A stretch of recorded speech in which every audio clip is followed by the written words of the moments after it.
په کلات ښار کې نن د موټرانو د تورو سیشو د سپینولو کمپاین د دې ولایت د چارواکو له لوري پیل سو. د دې ولایت د امنیه قومندانۍ مسؤلین وایي چې دا کمپاین یې له خپل ځانه را پیل کړی او په دې ولایت کې د شته ټولو هغو موټرانو هندارې به سپینې کړي چې تورې وي.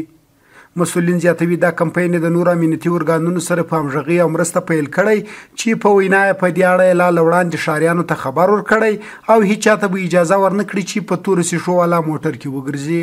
د تورو شیشو د سپینولو کمپاین راایستلی ده. په دې کمپاین کې به د ټولو هغه موټرانو شیشې تورې وي، هغه به سپینېږي او د کوم موټرانو شیشې د کمپنۍ څخه تورې هغو ته توصیه کېږي په راتلونکي کې د هغو موټرانو شیشې ورته ماتېږي او یا هم سپینېږي.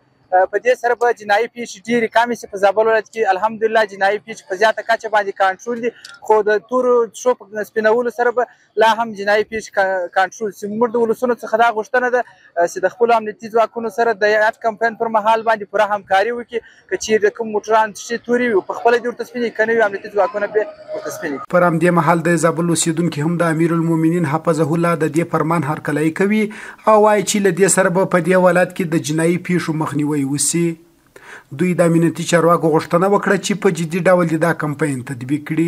د تورو هندارو سپینول خو ښه کار ده د قانون د لحاظه، د امنیت د لحاظه، او موږ ډېر خوشحاله یو په دې کې بعضې خلک شته هندارې تورې کړي دي په ټکسیوانانو کې، په شخصي خلکو کې. نو د هندارو سپینول ښه کار ده چې هندارې سپینې شي.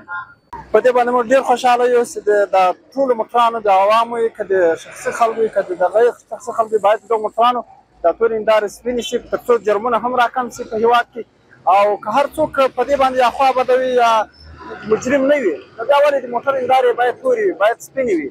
او هر سړی باید په دې کې سوچ او فکر وکړي او په دې کې باید موږ تاسو ټول سره همکاره وو. د یادونې وړ ده چې په زابل کې دا کمپاین په داسې حال کې پیلېږي چې وړاندې هم د زابل په ګډون په یو شمېر نورو ولایتونو کې ورته کمپاینونه ترسره شوي.